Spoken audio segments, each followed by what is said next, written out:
Bismillahirrahmanirrahim. Assalamualaikum warahmatullahi wabarakatuh. Perkenalkan, nama saya Arbi Ferdiansyah dengan nomor NIM 2108106025. Saya dari kelas Tadris Biologi A semester 6. Pada video kali ini, saya akan mensimulasikan mengenai lembar kerja peserta didik dengan jenjang sekolah menengah atas menggunakan web virtual lab dari Kemendikbud. Simak baik-baiklah ya agar tidak salah dalam penggunaan modul ini atau lembar kerja peserta didik ini. Oke, langsung saja. Ini adalah tampilan awal untuk LKPD yang saya buat. Pada tampilan selanjutnya ada identitas LKPD. Ada capaian, ada kompetensi awal, indikator, profil pada pelajar Pancasila, dan alokasi waktu untuk mengerjakan LKPD ini. Pada kompetensi awal, peserta didik harus sudah mengetahui dan dapat memahami materi mengenai diskusi dan osmosis, karena materi yang diambil pada kali ini adalah difusi dan osmosis. Oke, langsung saja, langsung kita ke menu, di mana ini adalah tampilan LKPD-nya. Ada nama, kelompok, sekolah, mata pelajaran, dan lain-lain tercantum pada LKPD ini. Dan tujuannya adalah peserta didik mampu menganalisis peristiwa difusi melalui kegiatan pembelajaran virtual lab dengan percobaan yang benar. Yang kedua, peserta didik mampu menganalisis peristiwa osmosis melalui pembelajaran virtual lab dan kegiatan percobaan dengan benar. Petunjuk penggunaannya: baca dan pahami petunjuk serta langkah-langkah dengan cermat. Yang kedua, lakukan langkah-langkah kegiatan secara runtut, kemudian diskusikan dengan kelompok. Yang keempat, dokumentasikan setiap langkah-langkah kegiatan secara rinci dalam bentuk foto atau video. Jadi, nanti kalian bisa dalam percobaan virtual lab ini mengambil capture atau screenshot video atau foto yang nanti akan disimulasikan. Dan kalian semua nanti akan mencobanya. Terus susunlah hasil dokumentasi tersebut semenarik mungkin dan mempresentasikan hasil diskusi di depan kelas.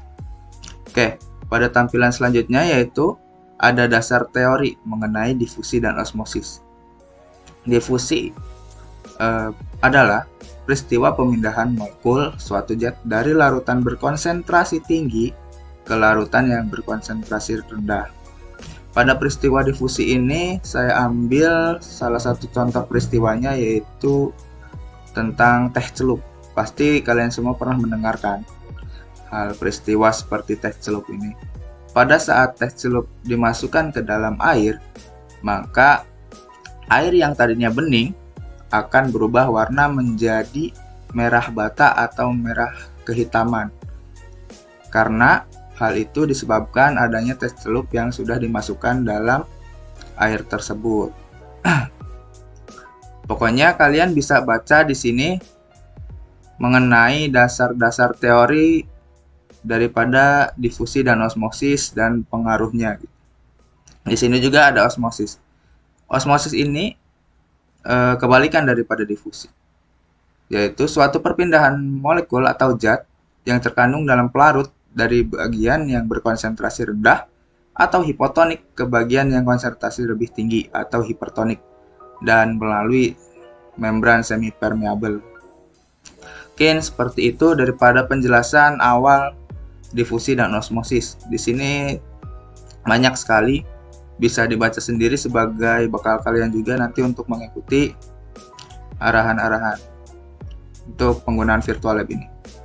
Yang selanjutnya ada metodologi, yaitu handphone, HVS, ATK atau alat tulis, dan virtual lab. Yang selanjutnya ada prosedur kerja. Tentunya disiapkan alat dan bahan yang akan digunakan. Alat dan bahan sudah tertera di atas ya. Terus yang kedua, dibuka handphone atau laptop yang akan digunakan. Bisa diakses linknya, klik link tampilan yang lebih jelas. Mungkin daripada kita membaca prosedur kerjanya yang sedikit ribet ini, langsung nanti kita simulasikan saja. Di sini saya akan menjelaskan mengenai hasil pengamatan yang kalian nanti isi. Nah, di sini adalah tabel hasil pengamatan yang nanti adik-adik isi ya. Yaitu setelah kalian belajar menggunakan virtual lab nanti, diharapkan bisa mengisi ini. Ada nomor, variabel, perlakuan, dan sesudah atau sebelum. Pada air biasa, tes celup misalkan, nanti di virtual lab itu sebelum dicelupkan teh celup ini gimana sih apa warnanya gitu. Terus juga sesudahnya warnanya apa. Terus seperti itu semua air dingin, teh celup, dan pewarna juga sama. Jadi sesudah dan sebelumnya dicatat dan kemudian diberikan dokumentasi apakah benar warna sesudahnya seperti itu dan warna sebelumnya seperti itu. Paham? Paham. Untuk yang selanjutnya tabel pengamatan osmosis. Di sini sama saja seperti tadi ya. Sesudahnya seperti apa dan sebelumnya seperti apa. Nanti kalian bisa catat sendiri mengenai apa yang terjadi di virtual lab nanti. Nah, di sini ada pertanyaan-pertanyaan, beberapa pertanyaan yang nanti kalian isi. Dan di sini juga ada daftar pustaka. Oke? Supaya tidak berlama-lama lagi, kita langsung kepada simulasi untuk menggunakan virtual lab ini. Cekidot. Nah, sudah terlihat kan? Tampilan awalnya kalian bisa buka dulu Google Chrome atau Google biasa gitu. Ketikkan virtual lab Kemendikbud. Nah, bisa diakses seperti ini ya. Kita tunggu dulu. Nah, di sini ada paling atas yaitu Rumah Belajar Kemendikbud. Kalian klik saja di sini. Nah, kemudian karena di sini saya sudah login, kalian bisa login melalui fitur yang ada di sini. Nanti bisa masukkan link dan sebagainya.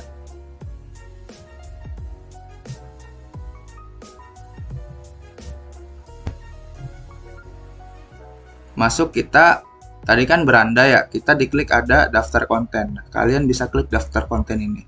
Pada bagian ini kalian bisa pilih jenjangnya kalian SMA, terus tipenya Lab Maya. Oke. Tinggal kalian cari, scroll ke bawah, ada bagian Lab Maya, difusi dan osmosis. Kalian bisa klik, nanti akan loading seperti ini. Masuk tampilannya seperti ini. Untuk lebih mudahnya, kalian bisa langsung lihat layar penuh atau unduh konten. Nah, kita tunggu dulu loading. Pada saat seperti ini, kalian bisa langsung mengakses virtual lab yang akan kita gunakan. Nah, mungkin seperti itu yang untuk awalan login pada virtual lab Kemendikbud atau Rumah Belajar Kemendikbud. Nah, langsung saja kita langsung ke percobaan difusi dan osmosisnya. Kita di sini klik mulai. Emang di sini ini agak nge-lag ya, teman-teman sekalian, adik-adik sekalian, harus ekstra sabar. Ketika sudah kita klik mulai, ada dua bagian, bahan difusi dan bahan osmosis. Untuk kalian bisa klik tanda seru ini. Di sini isinya adalah petunjuk-petunjuk untuk penggunaan bahan-bahan. Klik.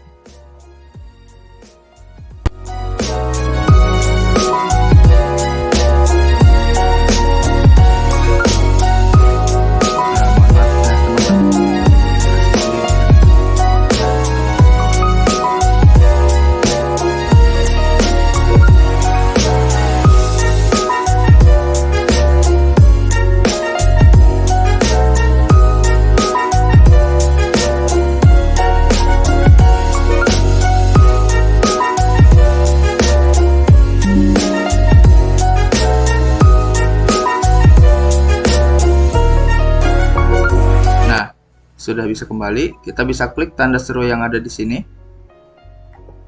Nah, di sini akan muncul tampilan petunjuk difusi atau petunjuk osmosis. Nah, bisa klik satu-satu.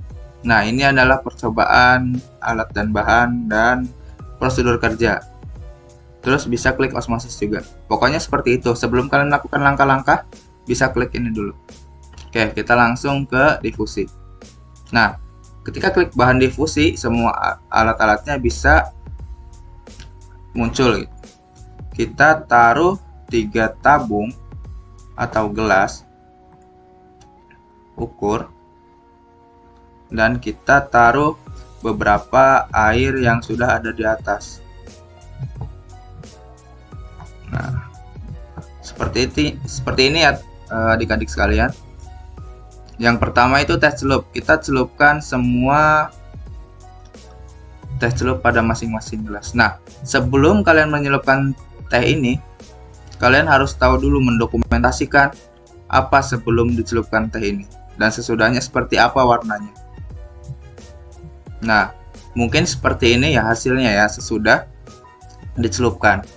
Oke, setelah ini selesai, kita reset pada bagian reset di atas. Maka akan kembali lagi seperti awal, kosong. Untuk percobaan kedua, yaitu difusi pewarna makanan. Sama saja, kita taruh gelas ukur. Pada di sini kita masukkan air biasa, air dingin, dan air panas. Dan selanjutnya kita masukkan pewarna. Nah, di sini juga jangan lupa di screenshot. Kita masukkan pewarna, dan pewarna.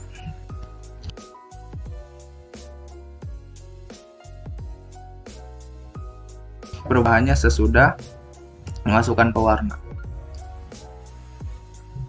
Jadi seperti itu untuk bahan-bahan difusinya ya, atau percobaan difusi pada kali ini. Kita klik reset lagi, kita lanjutkan pada bahan osmosis. Di sini menggunakan sebuah kentang dan sirup. Di sini ada sebuah gelas. Terus kita masukkan air ke dalam gelas ini. Kemudian kita taruh kentang di sampingnya. Kemudian dalam kentang ini kita masukkan sirup. Nah, bisa dilihat kan? Di dalam kentang ini sudah terisi sirup yang tadi dimasukkan. Oke, kita langsung masukkan kentang ini ke dalam gelas ini. Ditunggu beberapa menit. Nanti kalian akan lihat sendiri perbedaannya sesudah dan sebelum. Nah, ini adalah keadaan sesudah kalian masukkan ke dalam air dan ada sirupnya di dalam. Volumenya ikutan menaik atau naik. Dan sesudahnya hanya biasa saja. Dan kalian bisa isi pada tabel hasil pengamatan yang sudah tersedia pada tadi LKPD yang sudah dibuat. Mungkin segitu untuk simulasi daripada penggunaan virtual lab materi difusi dan osmosis kali ini. Cukup sekian dari saya, Arbi Ferdiansyah. Kurang dan kurangnya mohon maaf. Wallahul muwaffiq ila aqwamit thoriq. Wassalamualaikum warahmatullahi wabarakatuh. Bye bye.